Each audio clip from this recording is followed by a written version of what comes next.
episódio sobre IA, pode ter ficado com a impressão de que o Akita não acredita em IA, não verdade. gosta em IA, ou então que IA não presta, não é nada disso. Acho que vale a pena até dar um parênteses, Tá. que eu acho o seguinte, IAs hoje, guarda-chuva IA, tem um monte de ferramentas de IA por baixo. Uma delas é o tal do gerador de texto, que é o GPT, então o gerador pré-treinado, ChatGPT, que é gerador de texto. É uma fração do que IAs podem fazer e faz muito bem. Então, uma coisa que é excepcional numa IA é que ele consegue gerar textos parecidos com o que um humano geraria, tanto que o povo está usando agora para escrever até matéria de jornal. Você não sabe, tem gente se consultando com o ChatGPT, tipo, Tem. terapia, cara. Tem mesmo. Na verdade, até eu expliquei sobre os modelos open source de IA. Existe, antes da OpenAI lançar o novo ChatGPT 4.0, 4.0, esqueci, 4O, que você pode conversar com ela, a gente já estava fazendo isso no mundo open source e tinha um modelo chamado Samantha,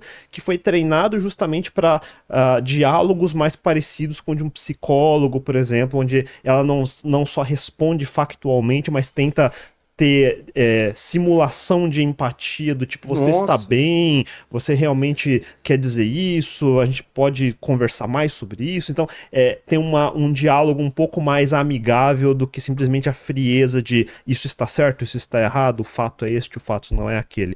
E aí já tinha também aí uma outra área de IA, que é gerador e reconhecimento de voz. Então, você pode pegar um texto, ele gerar uma voz parecida com o humano, ou entender o que você está dizendo e traduzir num texto. Então, se eu consigo pegar o que você diz, traduzir num texto que vira um prompt, manda para um ChatGPT ou qualquer um desses modelos, ele gera uma resposta e a partir desse texto gera um áudio, agora você tem um diálogo, então eu já consigo dialogar com um modelo de gerador de texto.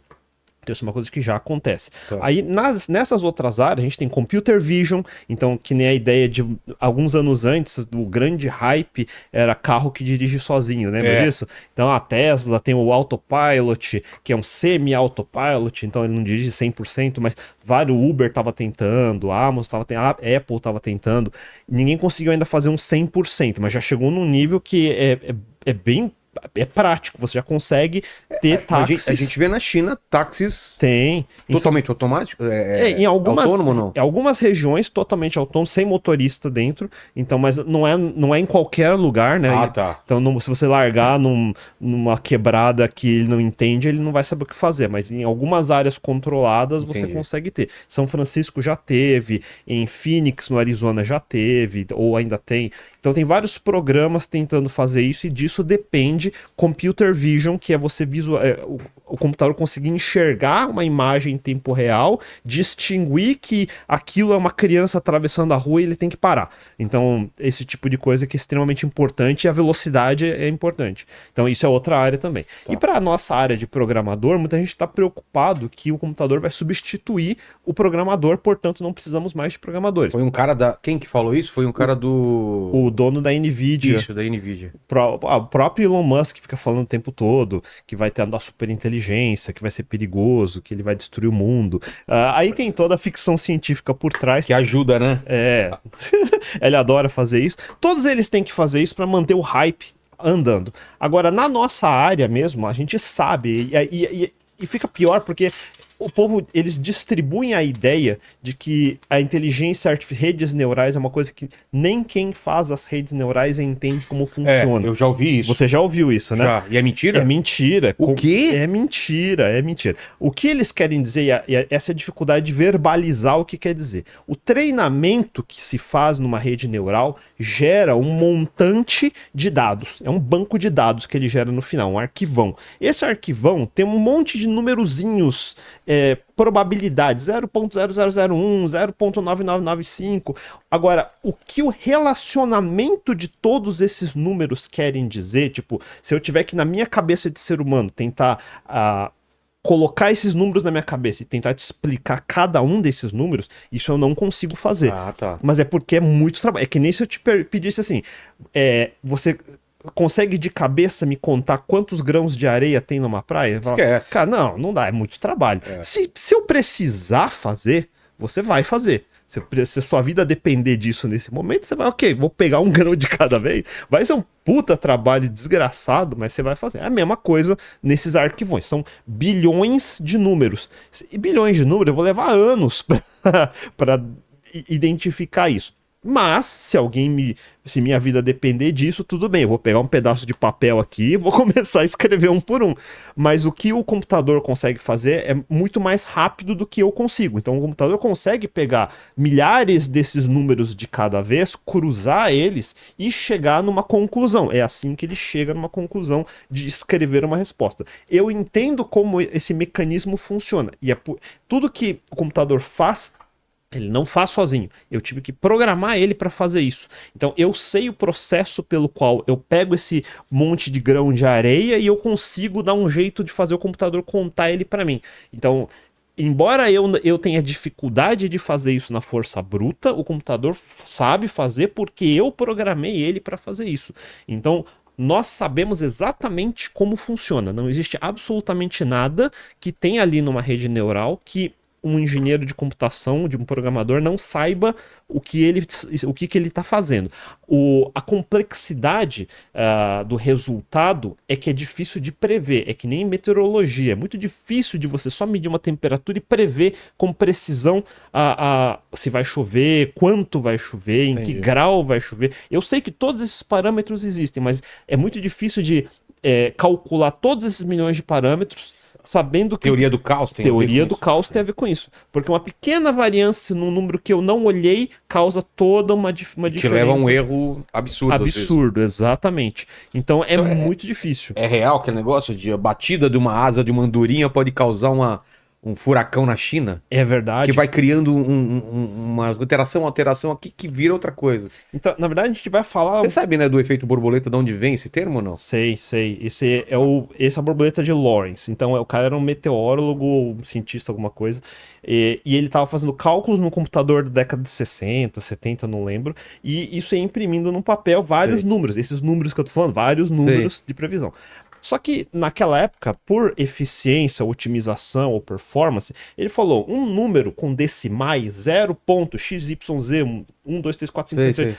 Até que ponto eu preciso ir nessa precisão para ser preciso? Será que precisa de 20 Quantas dígitos? Casas decimais? Será que eu preciso de 10 dígitos? Será que 4 dígitos não é suficiente? Para a maioria das pessoas, 0.99 tá ótimo. Um 9 a mais ou um 9 a menos ali no fim, foda-se. Mas em meteorologia, em grandes números, faz muita diferença um 0.0000001. Mas naquele programa que eles fizeram, eles estavam truncando esses números para, tipo, pensar arredondar, vai. Vamos arredondar para ficar mais fácil de fazer a conta. Só que quando ele fazia isso, essa diferença de 0.00001 começou a gerar um resultado completamente inesperado lá pra frente. Completamente. Então, você estava prevendo que ia chegar daqui, você ia chegar em Campinas, ia chegar em...